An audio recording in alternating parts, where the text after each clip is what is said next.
Seems like I'm being subverted here. What are you doing in my chair? What are you looking for?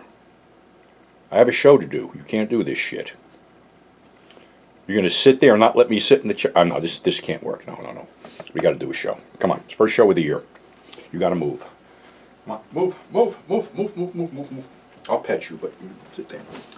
Well, first show of 2024, starring Blanca.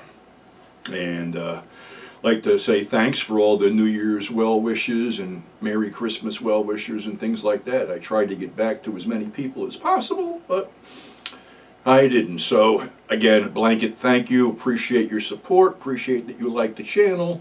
So let's flip into 2024 with something really that I haven't talked about. A film that completely has slipped through the cracks, but there's a backstory to this. And the backstory is that Night of the Living Dead came out in 1968. And I didn't get to see it on its first run. I probably was like 15 years old or something like that, 14, 15 years old. And it, came and went because films didn't hang around back in the day. So in 1969, it was re-released by Walter Reed Organization, another exploitation, group that originally released it anyway. And it was on a double bill with a film called Slaves.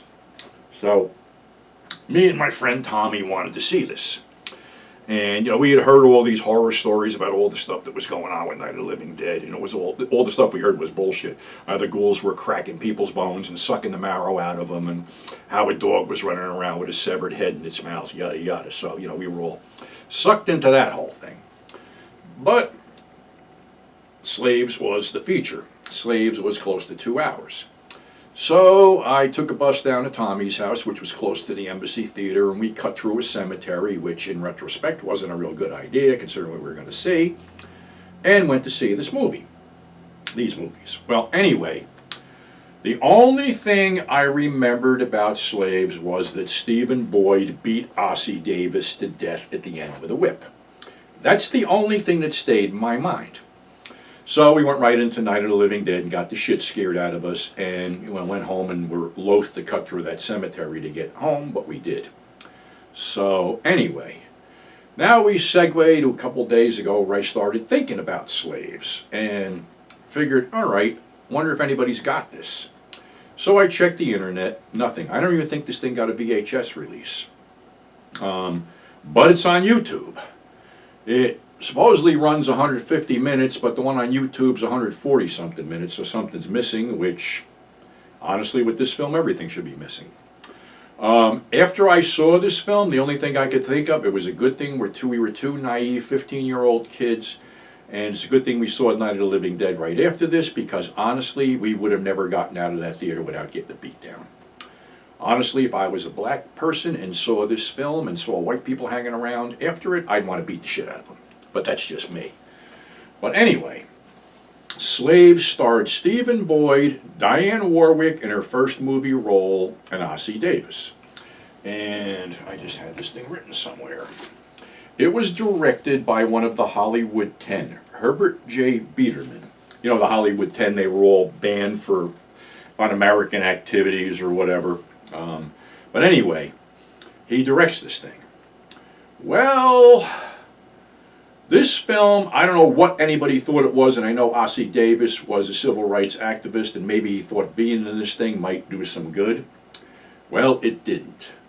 It opens up with Ossie Davis as Luke coming back to his plantation, to his master, and dropping off some money, and slave trader Holland, played by David Huddleston, is there, and said, "You trusted Darky with all that money, this and that and the other thing."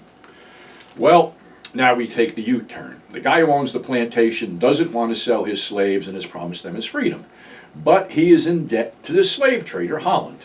And Holland proposes that they start a breeding farm because, quote, and I'm cleaning up the language on this shit, "we can sell black babies for $200 a piece."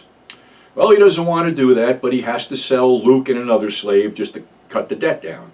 Of course, there's the teary thing when Luke realizes he's never going to see his family again. Well, he's taken out, put in shackles, a new thing for him, because he had the run of the house, and taken to a slave auction where he is bought by Captain McKay, played by Stephen Boyd. And Boyd could always play a sadistic scumbag with a great deal of conviction, like in Shackalo and Genghis Khan and other films. So anyway, you first see McKay buying a young black girl, and then the auctioneer asks her if you would like to buy her mother, and he goes, let somebody else buy her mother.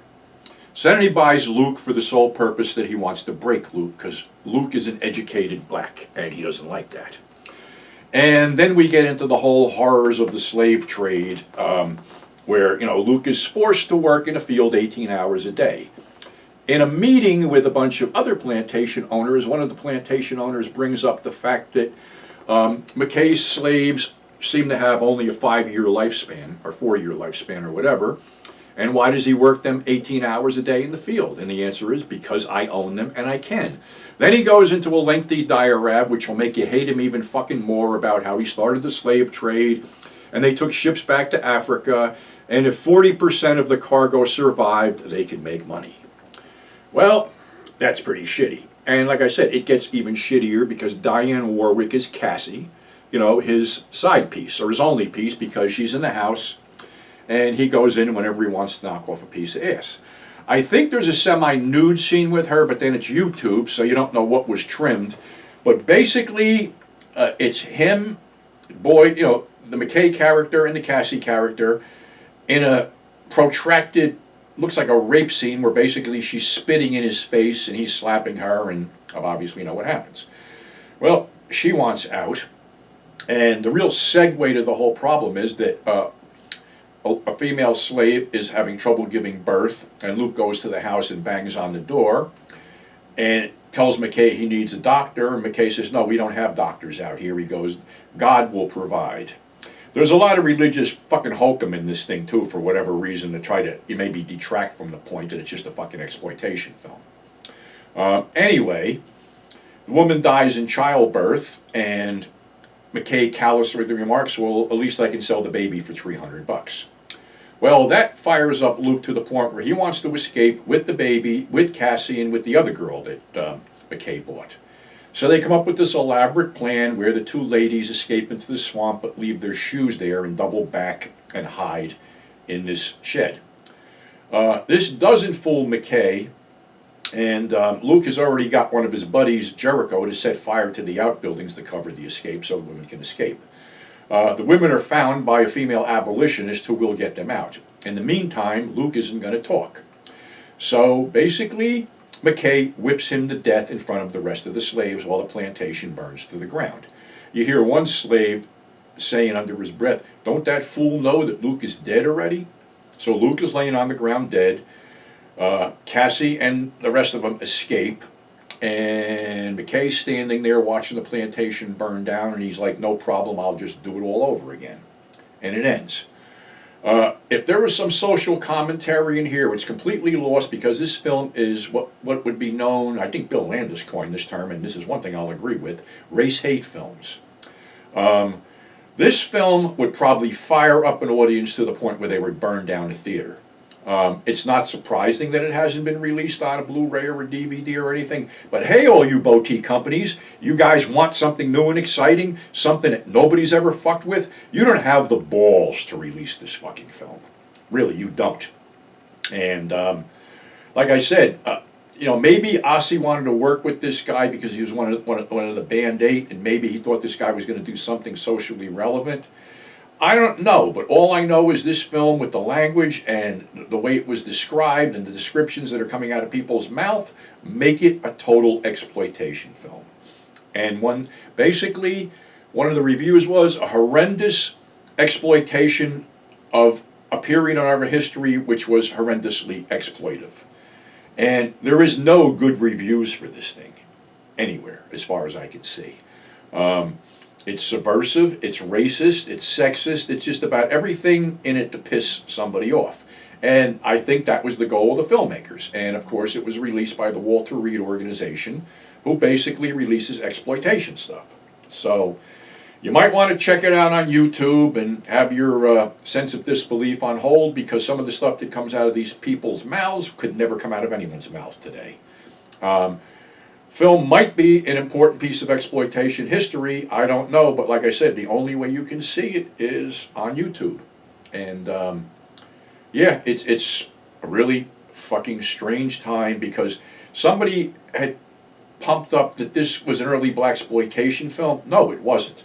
Blaxploitation stuff came in the early 70s.